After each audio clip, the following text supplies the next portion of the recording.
My stepdaughter ignored me at her wedding and replaced me with her real father, but by the time it was time to pay, I had already left. I've been married to my wife Sarah for over 20 years. When we met, she was a single mom raising her 5-year-old daughter, Emma. Emma was a curious little girl with bright eyes and a laugh that filled the room. I first saw her chasing a paper airplane in the park, holding Sarah's hand as they came towards me. In that moment, I felt that they both were part of my future. Sarah had been honest from the beginning about her past. Emma's real father, Mark, was never reliable. He made empty promises and showed up only rarely. He would call on birthdays, give cheap gifts, and then disappear again. Emma always got excited when he appeared, even though Sarah tried to keep her hopes down. When Sarah and I grew closer, she made it clear that Emma came first. I fully accepted that, and over time, I began to love Emma deeply. It wasn't love at first sight, but every "I love you, Dad" and every little drawing, even when she misspelled my name, made me feel that our bond was real. I was with her when she learned to ride a bike after many falls. I was there when she had a high fever in the middle of the night, holding her as Sarah got a thermometer, and I helped her practice a poem for her first school recital until she knew it by heart. On her wedding day, Emma was nervous behind the curtain. I saw her looking at me among the crowd, as if she needed to know I was there. I always was. Mark, on the other hand, was just in the background. He would make big promises like next summer, "I'll take you to the beach or I'll buy you that bike," but he never kept them. When his promises were broken, Emma cried, and I always tried to fix things. I never wanted her to lose trust in her father. As she grew up, our bond grew stronger. I went to her school meetings, helped her choose her graduation dress, and cheered for her at every game. She called me Dad, and even though I wasn't her biological father, those words meant a lot to me. That's why what happened later hurt me so much. When Emma went to college, I supported her without hesitation. I paid most of her tuition, books, and even helped with her apartment's rent. It was a financial sacrifice for me, but I wanted her to have a chance at a better future. Mark, as usual, stayed distant. He would sometimes call with a quick "Your dad is proud of you," but he never helped with money or got involved in her life. At her graduation, Emma ran into my arms, tears in her eyes, and said, "Thank you, Dad, for everything. I couldn't have done it without you." In that moment, every sacrifice I had made felt worth it. So, when Emma announced her wedding to Andrew, I was really excited. I imagined walking her down the aisle, a moment that symbolized everything we'd been through. I had assumed that honor would be mine, given that I had always been there for her. In the weeks before the wedding, we talked about the dress, the flowers, and the music. I supported her by paying for part of the reception, her dress, and other costs, expecting nothing in return except that she would recognize how important I was in her life. But then the wedding invitation arrived. I opened it with a smile, expecting to see my name in a special place. Instead, it was just a guest list, and my name wasn't in a significant spot. Worse yet, Emma had chosen Mark to walk her down the aisle. At first, I thought it must be a mistake, but when I asked her about it, she said, "There's only one biological father, and I've always wanted to give him this moment." Her words hit me hard. Years of love, sacrifice, and effort felt like nothing. It wasn't just about the choice, it was the way she said it, as if it never occurred to her to choose me. Her wedding day became one of the most embarrassing moments of my life. I arrived early in a suit I had made for the occasion, sat quietly, and watched as all attention went to Mark, who was proudly walking Emma down the aisle. During the speeches, I hoped someone would mention me, but no one did. I felt invisible. Something inside me broke that day. The part of me that was always willing to sacrifice for Emma suddenly gave up. Watching her walk down the aisle with Mark burned into my memory. She looked beautiful, as any bride should, but I couldn't see that beauty. I only saw how disposable I had become to her. A week after the wedding, Emma and Andrew left for a luxury honeymoon at a fancy beachfront resort. I didn't ask much about it because it reminded me of that painful moment. When Emma returned, she barely had time to unpack before calling me. Her voice was light, as if nothing had happened. She happily described the beaches and the surprise dinner Andrew had planned. I listened quietly, answering with short words, trying to stay calm. Then she said, "I should have seen this coming, Dad. I had some unexpected expenses on our honeymoon. Could you help cover the cost?" For a moment, I was speechless. She asked so casually, as if she always expected me to say yes. I was the one who fixed everything, provided without question, but this time, I couldn't agree. "I'm sorry, Emma, but I can't help you this time," I said, trying to keep my voice steady. There was silence on the line. I imagined the confusion on her face. Then she said, "Maybe you should ask Mark. He's your real father, isn't he? Maybe he can help." After another pause, she said quietly, "I understand," and then hung up.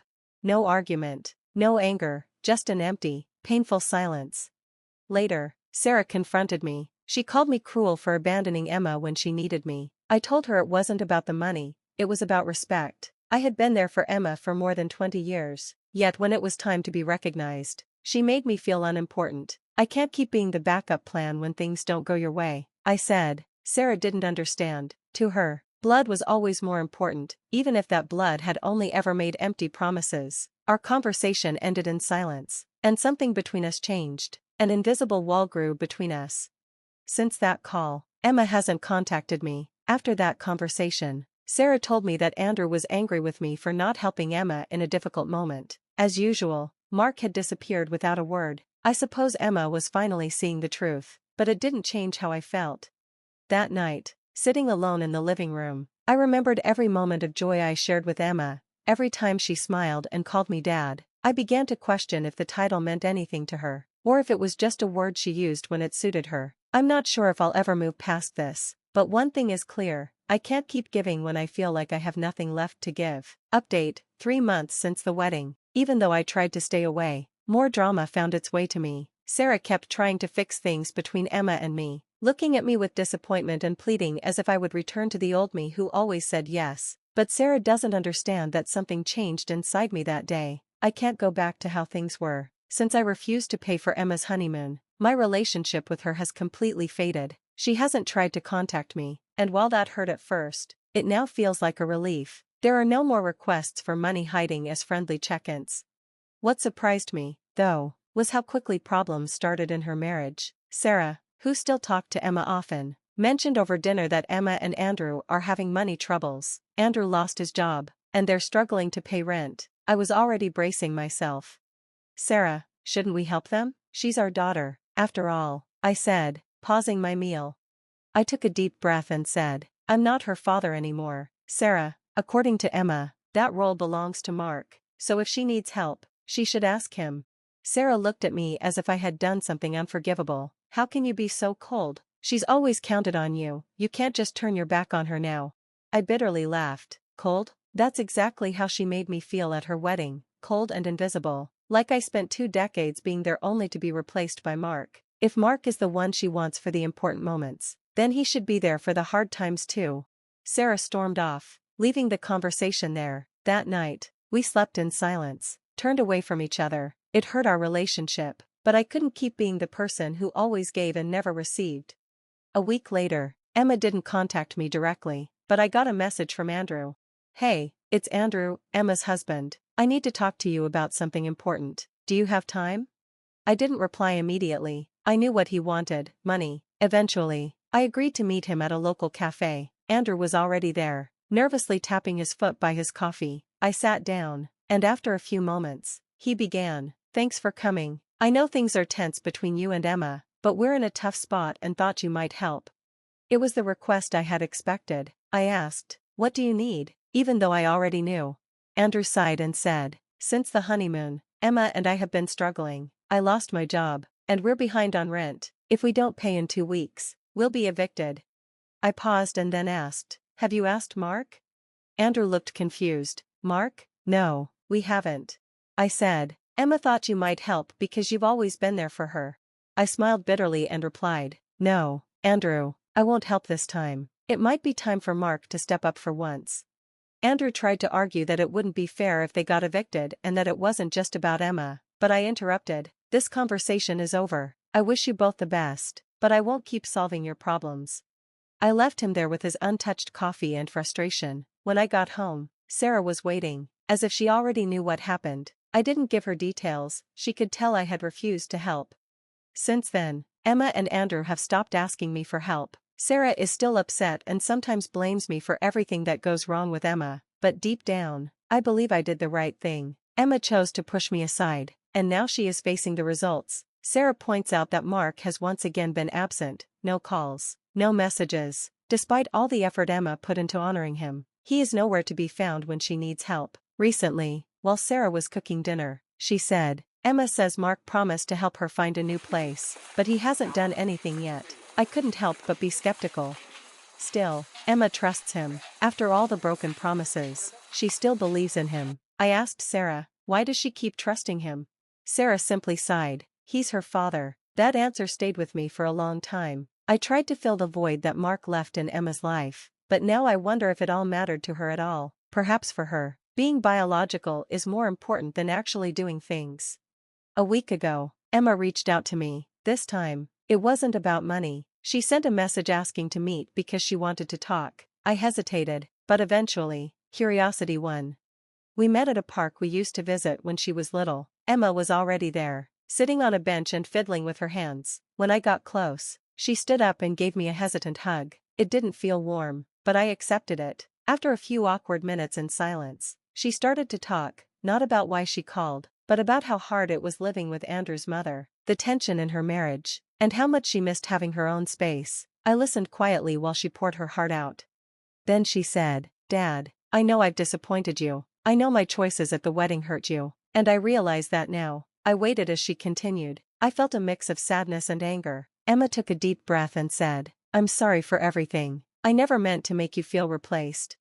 I replied calmly, "I'm sorry too, Emma, not just for the wedding. Every time you ignored what I did for you, every time you chose to trust Mark when he wasn't there, I don't think I ever really felt like I was your father."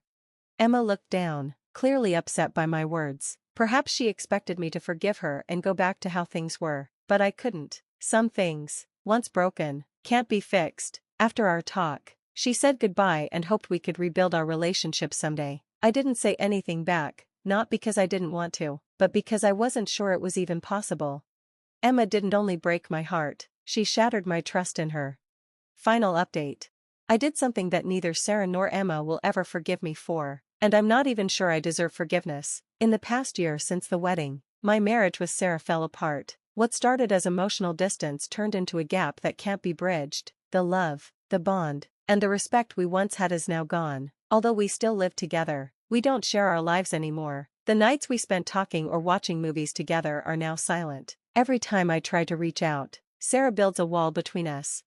In the middle of that emptiness, someone else came into my life, Sophie, Sarah's best friend. She had always been around, Emma's fun aunt who gave extravagant gifts and funny stories, but after the wedding, she started calling me more often. At first, I thought she was trying to help fix my relationship with Sarah, but soon I realized it was more than that. Sophie listened to me and made me feel understood and cared for. She told me that my feelings were real, that I was treated unfairly, and that Sarah was not being kind. Our talks became something I greatly looked forward to. I don't think it was planned, it just happened like a river finding a new course.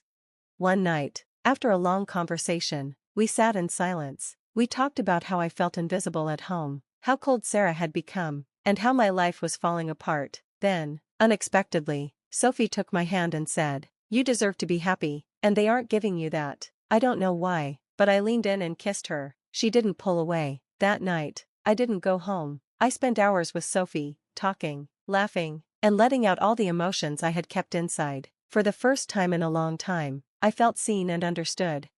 I know what I did was wrong, but I don't regret it. Sophie became my escape, someone who truly cared for me. With her, I found a connection that I had lost with Sarah. I know this can't last forever when Sarah finds out, but for now, I don't feel as alone. Final update, 2 years later. It feels like the storm of the past is far away now, but its scars remain. I have rebuilt my life, though I know I can never undo the damage completely. Sarah and Emma have cut me out completely. In a way, they set me free. When I finally confessed that Sophie and I had been seeing each other, Sarah reacted with rage. She confronted me. "What is this? I see how you've changed. Tell me the truth."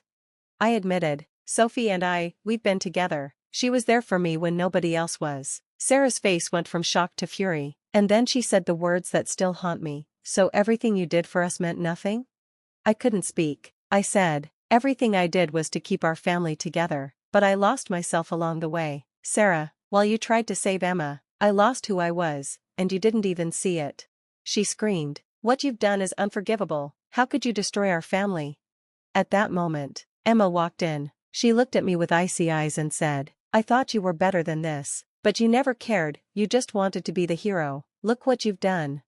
I replied, That's not true. You pushed me away. You chose Mark. And when you needed help, I was supposed to fix it. But even when I gave everything, it was never enough. Was it enough?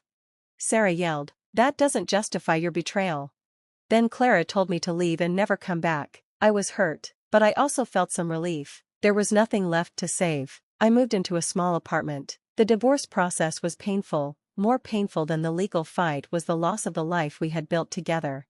Throughout all this, Sophie was there for me. She didn't excuse my mistakes, but she didn't judge me either. Months later, as I began to rebuild my life, I got a message from Emma. Dad, I know I hurt you. I know I failed you, but you will always be my father. I'm sorry. I know things will never be the same, but I will always love you. I didn't answer right away. The pain was still too fresh. Maybe someday I'll find peace, but for now, I'm moving forward, no matter what I've lost.